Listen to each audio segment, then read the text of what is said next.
மேடையில் அமர்ந்திருக்கும் திரையுலக ஜாம்பவன்களுக்கும் பத்திரிகை மீடியாவுக்கும் என்னுடைய மனமார்ந்த நன்றி. மீடியாவை குறிப்பிட்டு சொல்லணும். ஒரு 10 வருஷத்துக்கு முன்னாடி வரைக்கும் முத்துக்காலை குடிக்கான்னு எல்லாம் ஒயின் ஷாப்லேயும் என் படத்தை போட்டு, நான் ஒயின் ஷாப்புக்கு போகணும் இல்லையோ என் படத்தை போட்டு பார்த்துருக்குற மாதிரி நிறையா போட்டிங்க. அதுக்கு ரொம்ப நன்றி. ஏன்னா யூடியூப்பில் வந்து நல்லா பேசினா, ஆணித்தரமாக ஆதாரபூர்வமாக பேசினா லைக் வரும், சப்ஸ்கிரைப் வரும், இதெல்லாம் வரும்.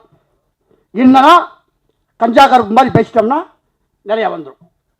எதுவுமே ஆதாரம்லாம் பேசணும், மாற்றி பேசணும். எம்ஜிஆர் படத்தை சிவாஜி நடித்தார், சிவாஜி படத்தை எம்ஜிஆர் நடித்தார் அப்படின்னு மாற்றி பேசிட்டோம்னா நிறையா வந்துடும். என்னை போல நடுத்தரமாக உள்ளவர்களுக்கு லைக்கும் கமெண்ட்ஸும் கிடைக்காது. ஆனால் நீங்கள் தருவீர்கள் என்று நம்புகிறேன் நான். இல்லையா? ஆமாம். ஏன்னா அரை மணி நேரம் பேசுவதற்கு என்னிடம் ஆதாரம் இல்லை. பேசியவர்கள் எல்லாரும் அரை மணி நேரம் பேசினார்கள். அதற்கெல்லாம் பயிற்சி வேண்டும் போல இருக்கிறது. என்னிடம் 5 நிமிடம் பேசுவதற்கு கூட ஆதாரம் இல்லை. இதற்கெல்லாம் வடிவேலு சொல்ல மாதிரி இதற்கெல்லாம் பயிற்சி வேண்டுமோ அப்படின்னு சொன்ன மாதிரி எனக்கு பயிற்சி தேவைப்படுகிறது. என்னுடைய 30 வருட சினிமா சர்வீஸில் அது ஓடிக்கிட்டு இருக்கு. ஆண்டவன் இந்த படத்தில் எனக்கு வாய்ப்பு கொடுத்த அனைவருக்கும் நன்றி. அதில் குறிப்பாக வந்து இயக்குனர் சாருடைய உதவியாளர் பார்த்திப சார் ஆஃபீஸுக்கு முன்னாடி தான், பக்கத்தில் அந்த அம்மன் கோயிலுக்கு முன்னாடி தான் என்னை கூப்பிட்டாரு. ஆனால் இந்த படத்தில் ஒரு கேரக்டர் பண்ணுறீங்க அப்படின்னு சொல்லி அட்வான்ஸ்லாம் கொடுக்கல, முழு சம்பளத்தையும் கொடுத்தார். ஏன்னா சினிமாவில் வந்து சம்பளம் முழுசாக கிடைக்கிறது அவ்வளோ ஈஸி விஷயம் கிடையாது. முழு சம்பளத்தையும் கொடுத்துட்டார். அன்றைக்கி நான் நடிக்க போகிறதுக்கு முன்னாடி இந்த ஒரு சம்பளம் கொடுத்துட்டாரு. அவருக்கு நன்றி. அவர் சொன்ன மாதிரி அவருடைய 18 வருட 20 வருட உழைப்பில் அவர் மேலும் முன்னுக்கு வரணும்னு நான் ரொம்ப ஆசைப்பட்றேன். வேறு ஒரு பயணத்தின் மூலியமாக அவரோட பயணிக்க போகிறோம். அடுத்து இந்த படத்துடைய ஹீரோ தம்பி மகேஷ். முதல்ல அவருடைய நண்பர்களுக்கெல்லாம் நான் நன்றி சொல்கிறேன். ஏன்னா நான் அன்றைக்கி ஒரு நாள் தான் போனேன். நைட்டு 12 மணிக்கு எனக்கு ஷூட்டிங் முடிஞ்சு 12:30 மணிக்கு என்னை வந்து அந்த பிரிட்ஜு கீழே இருந்து டிஃபன் வாங்கி கொடுத்து என்னை எல்லாருமே ஒரு தம்பி அண்ணன் மாதிரி என்னை வந்து பக்குவமாக ஏற்றி விட்டாங்க. முதல்ல அவருடைய நண்பர்களுக்கு நன்றி. அதுக்கப்புறம் மகேஷுக்கு நன்றி. ஏன்னா இப்போ சொன்னா இல்லையா, எங்கள் வீடு எனக்கு தெரியாமல் என் வீட்டை போய் எடுத்துருக்காரு.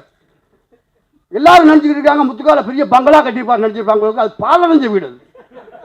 அதை கொண்டு போய் எடுத்து போட்டு எல்லாச்சு உன் வீடா இது, நீ இத்தனை வருஷம் சினிமா நடிச்சு இப்படி தான் ஆடுறியான்னு கேட்டாங்க. எனக்கு அசிங்கமாக போச்சு.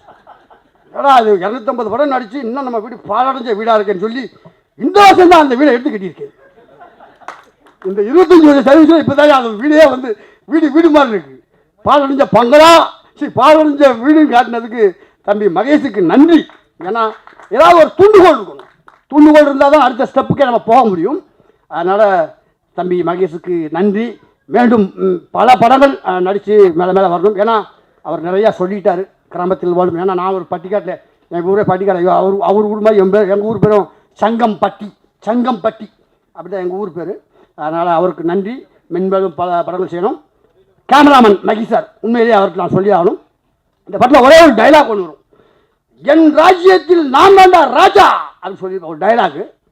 இந்த படத்தில் ஒரு 4-5 சீன் நடிச்சிருந்தாலும் அதை உருவாக்கின பங்கில் கேமராமேனுக்கு உண்டு. ஏன்னா நான் குடிச்சு என் மூஞ்சியெல்லாம் சப்பி போன மூஞ்சி மாதிரி இருந்தது. அதை இந்த படத்தில் வந்து ஆண்டவன் படத்தில் எனக்கு கொஞ்சம் நல்லா காமிச்சிருக்காரு. அதனால் அவருக்கு ஒரு நன்றி சொன்னேன் நான். இந்த முடிஞ்ச வரைக்கும் இந்த படம் பேசப்பட்டால் இதில் முத்துக்காலை பண்ண அங்கங்கே சில சிம்டம்ஸும் பேசப்படும். ஏன்னா இந்த ஒரு 10 வருஷமாக வந்து என் ராஜ்யத்தில் நான் தான் ராஜா அப்படி தான் வாழ்ந்துட்டு இருக்கேன். ஏன்னா எனக்கென்று ஒரு ராஜ்யம், எலி வேலையாக இருந்தாலும் தனி வேலையாக இருக்கணும்னு ஆசைப்பட்றேன்.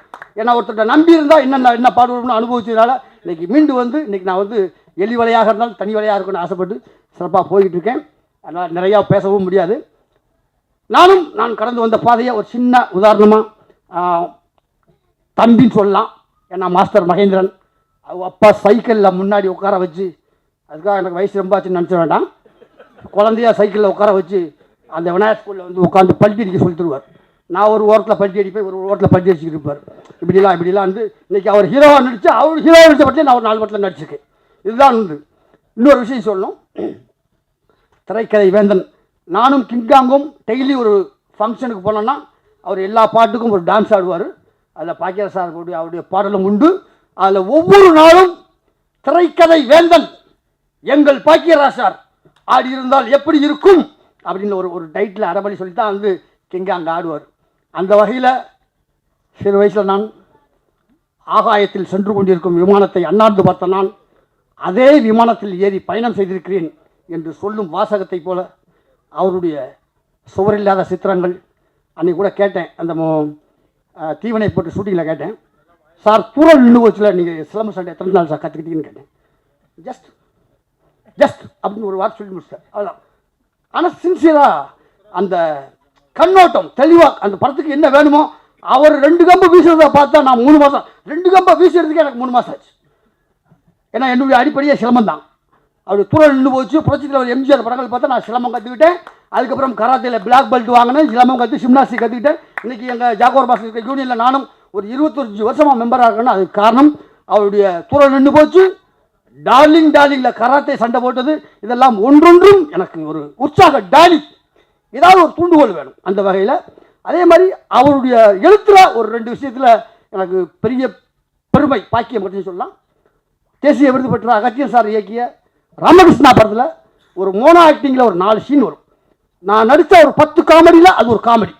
உண்மையிலேயே அந்த படம் மட்டும் ஓடி இருந்தால் நான் ஒரு அடுத்த கட்டத்துக்கு சென்றிருக்கலாம். ஜஸ்ட் மிஸ் அதெல்லாம் சொல்லலாம்.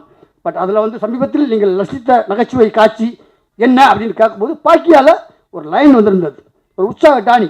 சமீபத்தில் நான் பார்த்த படத்தில் ராமகிருஷ்ணா படத்தில் சார்லி அண்ட் கோ முத்துக்காலை நடித்த நகைச்சுவை காட்சிகளை பார்த்து ரசித்தேன் அப்படின்னு ஒரு லைன் இருந்தது. அந்த லைனை வச்சே நான் வந்து 25 படம் நடித்தேன். சார் பாக்கியராஜாலே பாராட்டார் விட்டுருமா அப்படின்னு நடித்தேன். அவ்வளோ பெரிய சந்தோஷமாக இருந்தது. அதே சொன்னேன் இல்லையா, ஆகாயத்தில் சென்று கொண்டிருக்கும் விமானத்தை, அதே மாதிரி அவர் படங்களை பார்த்து ரசித்த நான் அவருடைய இயக்கத்தில் சித்து +2 அதில் ஒரு பிச்சைக்காரனாக நான் நடித்தேன். உண்மையிலேயே 5 டேக் 6 டேக் போச்சு. வேறு யார் பார்த்தியா என்னையா நடிக்க போயா வேறால போடியா அப்படின்ட்டுருவாங்க. ஒன்றும் இல்லை, பண்ணி ஏன்னா உள்ளுக்குள்ள இன்னொரு கை வரணும், பிச்சை எடுக்கிற கை வரணும், அது தட்டு எடுத்துகிட்டு வரணும். ஒரு பெரிய ரிஸ்க்காக இருந்தது. டைமிங் கரெக்டாக செட்டில் ஒரு 5-6 டேக் போச்சு. எந்த ஒரு இது இல்லை. ஆனால் உண்மையிலேயே ஒரு அம்மா வந்து எனக்கு பிச்சை போட்டு போச்சு. சப்வேல வந்து எடுக்கும், பிச்சைக்காரனாக எடுத்தேன், ஒரு அம்மா பிச்சை போட்டு போச்சு. நான் சார்ட்ட சொன்னேன், சார் ஒரு அம்மா எனக்கு பிச்சை போட்டுச்சு. கரெக்ட், ஒரிஜினலாக ஆள்கிட்ட போட்டிருக்கு. பார்க்கறதுக்கு பிச்சைக்காரன் நீயும் ஒரே மாதிரி இருந்த பிறகு போட நினைச்சுவாங்க. உன் நடிப்புக்கு கிடைத்த அங்கீகாரம், எங்கே சுற்றினாலும் சொல்லிட்டா உன் நடிப்புக்கு கிடைத்த அங்கீகாரம், இதுதான் நம்முடைய உற்சாக டானி. அந்த மாதிரி இந்த ஆண்டவன் படத்தை வாழ்த்த வந்திருக்கும் கலைவேந்தர் அவருடைய வாழ்த்துக்களால் தம்பி மகேஷாக இருக்கட்டும், இயக்குனர் கண்ணன் சாராக இருக்கட்டும், எல்லாம் வந்து இந்த படம் மாபெரும் வெற்றி அடையணும். இதில் நடித்த நடிகர்கள் எல்லோரும் ஏன்னா கிராமத்தில் உள்ளவங்களை எல்லாத்தையும் தனக்கு உதவி செய்த, இப்போ நான் ஒரு தொடர் ஒன்று எழுதியிருக்கேன். அது புக்கா வந்து இந்த மாதம் 18ஆம் தேதி ரிலீஸ் ஆக போகுது. எனக்கு கிடைச்ச ஒரு சின்ன ரீல், அவ்வளோ ஒரே ஒரு லைன் கிடைச்சது. அர்த்தமுள்ள இந்து மதத்தில் கவிஞர் கண்ணதாசன் எழுதின புக்கில் நான் படித்தது. அதுக்கப்புறம் தான் தெரியும் அதை வேற ஒருத்தர் எழுதியிருக்காரு. ஆவீன மலை பொழிய இல்லம் வீழ, ஆவீன மலை பொழிய இல்லம் வீழ, அகத்தடியால் மெய்நோக அடிமை சாக, அகத்தடியால் மெய்நோக அடிமை சாக, மா வீரம் போகுதன விதை கொண்டோட, மா வீரம் போகுதன விடை கொண்டோட, இடையில் கடன்காரன் மறித்து கொள்ள, சாவோலை கொண்டொருவன் எதிரே தோன்ற, தள்ள ஒன்னா விருந்து வர சர்ப்பம் தேண்ட, உழுதுண்ட கோமான் உரிமைக்காக குறுக்கள் வந்து தச்சனை குடி என்றாராம். இதெல்லாம் ஒரு மனுஷன் படுற கஷ்டத்தினுடைய வழிகள், கஷ்டத்துடைய வழிகள். இந்த வழியை தாண்டி தான் ஒவ்வொரு மனுஷனும் வாழ்ந்துகிட்டு இருக்கான் அப்படின்னு அர்த்தமுள்ள இந்து மதத்தில் நான் படித்தேன். அது ஒருவேளை கண்ணதாசன் ஐயா தான் எழுதிருக்காருன்னு நினச்சி பார்த்தேன். அவர் கீழே ஒரு லைன் எழுதினார், இல்லை இது ராமச்சந்திர கவிராயர் எழுதுனது, அந்த வாசகம் யார் எழுதுனாங்க இல்லை, அது என்ன கருத்து சொல்லுச்சு அதுதான் முக்கியம். நான் கூட சில மேடையில் பேசுவதுண்டு. பட்டினி கிடந்து பசியால் மெலிந்து பால்பட நேர்ந்தாலும், கட்டுடல் தளர்ந்து கை கால் மெலிந்து கீழ்நுழையிட்டாலும், கெட்டு நடு தெருவோடு வீதிக்கே வந்தாலும் நான் எட்ட நினைத்த காரியத்தை செய்து முடிக்காமல் விட்டு விடுவேனோ அப்படின்னு சொல்லி நிறைய மேடைகளில் பேசுவேன். ஏன்னா இதெல்லாம் தோண்டு போன நண்பர்களுக்காக ஒரு உற்சாகம் கொடுக்குறது. அப்படி கொடுத்ததுனால தான் இன்றைக்கி நான் ஒரு 300 படம் நடிச்சிருக்கேன். நான் ஆசைப்பட்டு வந்த ஸ்டண்ட் யூனியனில் 25 வருஷமாக மெம்பராக இருக்கேன். என்னுடைய பதிவுகள் தான் இந்த ஜெயிச்சு விளையாடலாமா அப்படிங்கிற ஒரு புக்கு இந்த மாதம் 18ஆம் தேதி ரிலீஸ் ஆக போகுது. அது யாருக்குன்னா குடியை விடுவதற்கும் படிப்பை தொடுவதற்கும் ஒரு நல்ல விஷயங்கள் சொல்லியிருக்கேன். இதை நீங்கள் எல்லோரும் வாங்கி படிங்க. இப்படி ஒரு அருமையான மேடையை அமைத்து கொடுத்த அனைவருக்கும் என்னுடைய மனமார்ந்த வாழ்த்துக்கள். ஆண்டவன் படம் மாபெரும் வெற்றியுடைய என்னுடைய மனமார்ந்த வாழ்த்துக்கள். நன்றி.